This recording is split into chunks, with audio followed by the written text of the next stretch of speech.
Our guest speaker today is Dr. Christy Jackson. Christy is the founder of Query, a qualitative research and consulting company, as well as the co-author of Sage Publications' best-selling book, Qualitative Data Analysis with NVivo. Christy has over 25 years of experience in qualitative research design, data collection, analysis, reporting, and stakeholder relations, and is an expert in a diverse array of qualitative methodologies. Welcome, Christy.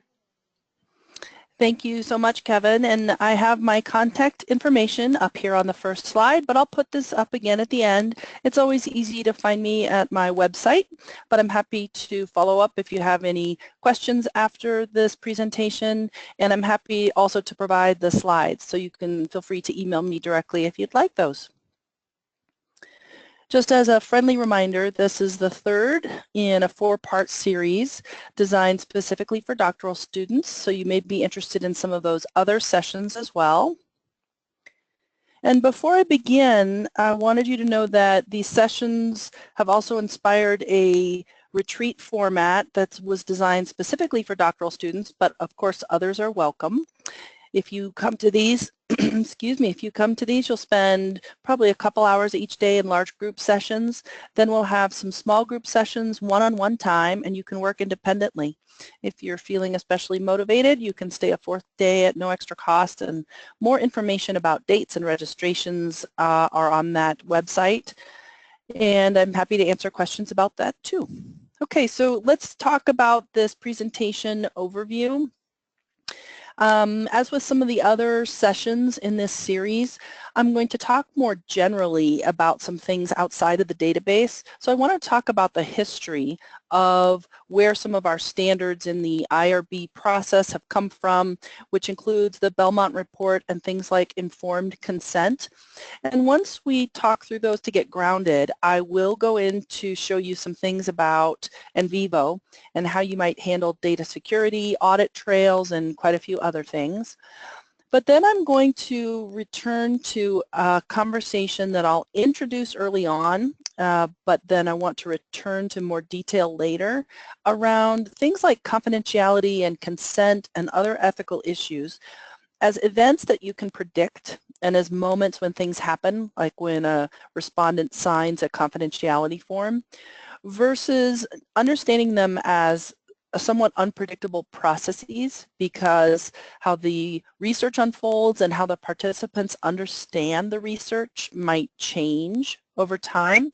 And I'll return to NVivo to show you some things that you can use to handle those process issues as well as the event issues. All right, so with that, let's start with the history. Many of you know about the Tuskegee study that occurred for quite a long time, and it was a United States Public Health Services sponsored study in conjunction with Tuskegee, a traditionally black college. This was a study of the natural progression of untreated syphilis among rural black men in Alabama, and they were lied to about their diagnosis. They knew that they were ill, and they were told that they were receiving treatment, but they were not. And that's a very common study that's referred to as a reason that we have these ethical standards to make sure that participants are protected. The other study that's often referred to is the Milgram study, and this study is about the willingness of participants to obey an authority figure. And in this study, an authority figure instructed the subject of the study to deliver a shock to a person in another room who failed to accomplish certain tasks, and the actor in the adjacent room pretended to receive the shock. So the subject thought they were delivering the shock, and the goal was to see under what conditions that persisted. This was repeated around the world, and an article came out in 1963 and a book in 1974 detailing a lot of the findings. And the key issues that I want to point out in these studies, which are often referred to, are two really big issues. One is the long-term duration of the studies, how long they lasted, and the other is that they were sanctioned. And when I say sanctioned, I mean social institutions actively participated in the evolution of these studies, and this just shows how systematically people's rights can be violated and led to the construction of some of these ethical guidelines. The Belmont Report, which many of you probably know about, actually came out of the National Research Act of 1974 and the National Commission for the Protection of Human Subjects of Biomedical and Behavioral Research. And as a result of the Tuskegee and other studies, this report identified 3 main ethical principles that should guide human research. And so the first is respect for persons, and that includes the respect of individual autonomy and the protection of individuals that have reduced autonomy, like children. Beneficence, which is the intent to maximize the benefits and minimize the harm of the study on the participants. And justice, which would be the equitable distribution of costs and benefits to the participants. And this Belmont Report, just so you know, I get this question a lot, was named because of the conference center, the Belmont Conference Center, which was part of the Smithsonian in Elk Ridge, Maryland, where this report was produced. Okay, so with those principles in mind, we can move on to looking at how this is translated to participants.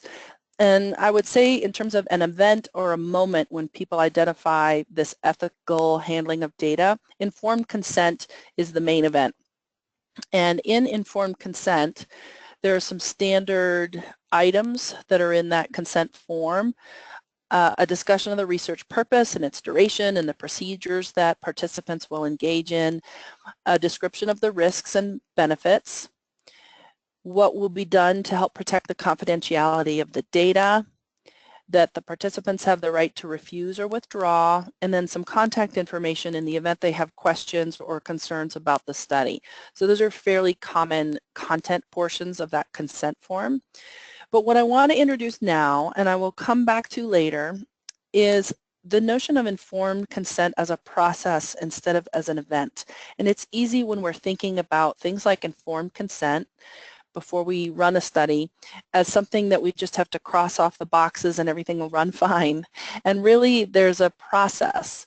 So full disclosure of the nature of the research and the participation is just a starting point, because participants may have evolving ideas as they comprehend the study over time if they're engaged over a duration, and as they understand what it means to voluntarily participate. So what I'm suggesting here is that in addition to things you can anticipate and events and moments that you might be able to anticipate, there are moment-by-moment choices, decisions, unfolding of events that can change how you need to handle what it means to provide informed consent, to honorably communicate with your participants, etc. And I'm going to return to that after I go through some tools in NVivo, but I wanted to put that on your mind right now so that you're mulling it over. And in the meantime, I'm going to start talking about some issues inside the database that have more to do with those events that you can anticipate. So the first thing is around security and auditing. Where is the data? So I have here on my screen what it looks like when you import documents. So I'm in the main window of my internals, and I can import these Microsoft Word files that exist outside the database. It's really important for you to understand that what NVivo does is it makes copies of those files and stores them internally. So when you're talking about protecting participants, you need to think not only about the names or the locations of those external transcripts, but that copies of them actually exist in the database as well. So that's why you need to make sure you have strategies for handling both of those. Okay, so the next things I want to discuss as kind of housekeeping issues are users, logs, and passwords. Okay, so regarding users, if you go to File and then Options in NVivo, you'll end up in a General tab, and that has a checkbox that lets you prompt for user on launch. What this will do is if you're in a team or there's more than one person in the database, you will log in with your initials, and NVivo then tracks who's doing what in the database.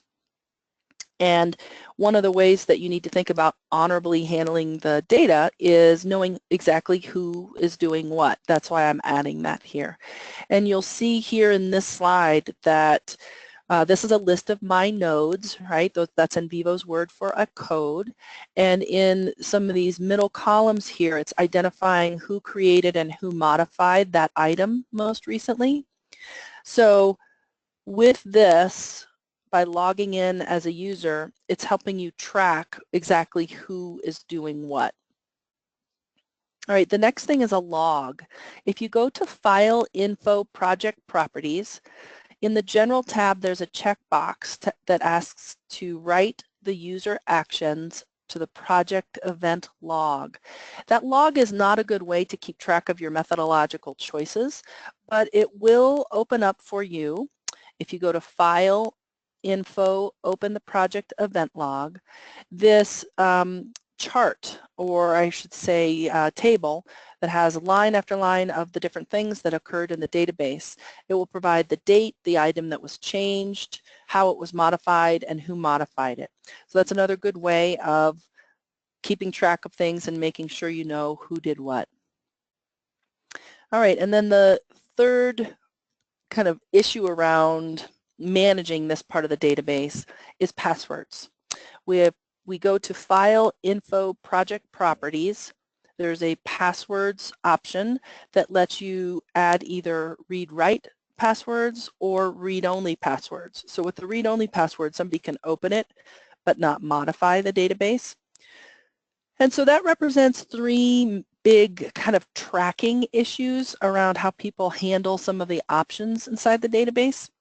But now I want to return to another issue, which is backups.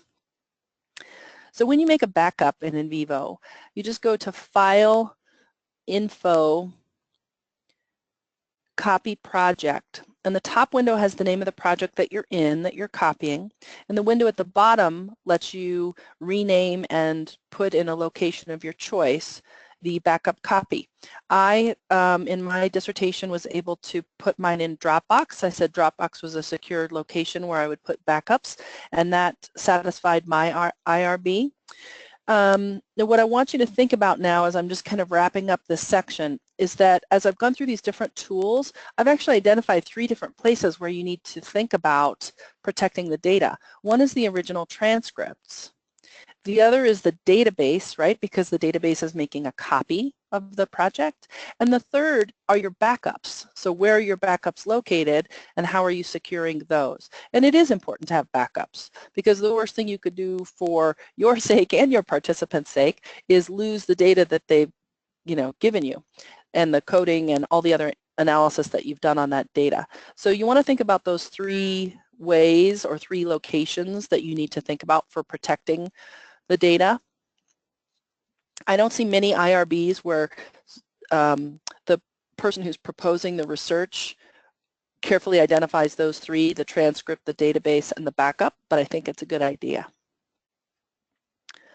All right, so now I want to talk about another event that you can anticipate, and that's pseudonyms. I tend to create a list of pseudonyms before I even recruit participants, because I would prefer to not switch in my head the names of people midstream or at the end. And of course it's up to you, but I found that really helps me over time. So here again, in the same screen that I had up earlier, when you import documents, you go get that file. So the file name inside the database will be the same as the file name outside by default. That's why I create pseudonyms from the outset, and I will put those pseudonyms on the file names, the tape labels, the transcripts, everything else. Just so you know, when you do go to import those documents and you're in the window where you're selecting them, if you bring in just one, it will give you an opportunity to rename that file while you're importing it. So you certainly can change the file names later, and you can change them once they're already imported. So you have multiple options to change these names. I would just recommend doing it as early as possible. And then here's another issue that will probably come up. It's the notion of having identifiable quotes or stories that you want to use for analysis, but that you can't put in your final product. And what I always do is create a node called identifiable stories. And when I have identifiable stories, that's where I start tagging things that are particularly sensitive or where people or places are mentioned. I understand that some of you have much more sensitive data than others, so you'll have to make this choice accordingly. But it could be good right as you're going through the data, reading and coding and writing, to start tagging those stories. That means later you can go into this area, see if there are things that you want to use, and if you do want to use them, how you might be able to come up with some strategies without revealing any identities. This depends on a lot of things, right? How widely the story will be distributed, how well known the story is, characteristics about when and where it occurred. So there are a lot of variables around this, but it's likely to come up, so it's a good idea to create a node or a code where you'll start tracking those things. All right, and then one of the last things I wanted to talk about in this portion of the presentation is that so far I've talked about text and keeping data confidential in terms of transcripts.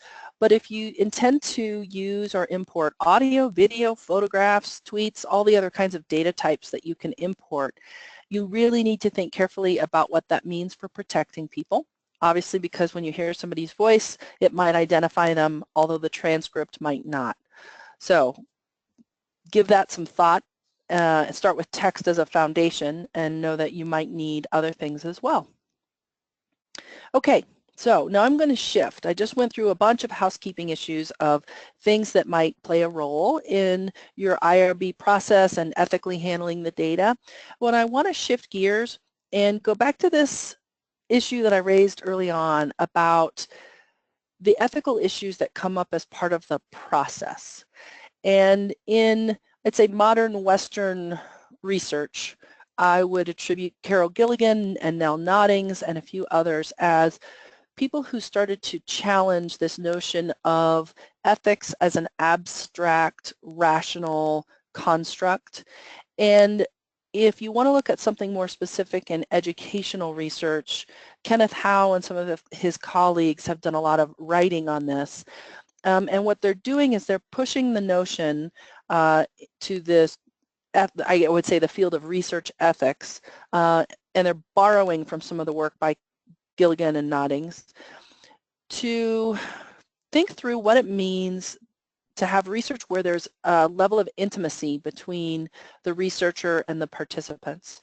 Because you have to do things like gain rapport and build long-term relationships. And the argument here is that abstract principles of ethics are inadequate to handle these unfolding intimate relationships that are part of qualitative research, which is very different than in quantitative research. And so what I want you to start thinking through is you might be able to anticipate some events in the research process. And they're all those things that I mentioned in the first part of this presentation.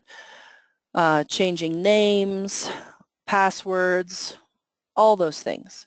But those events are linked in a temporal chain where there are processes that could come up along the way that you never anticipated.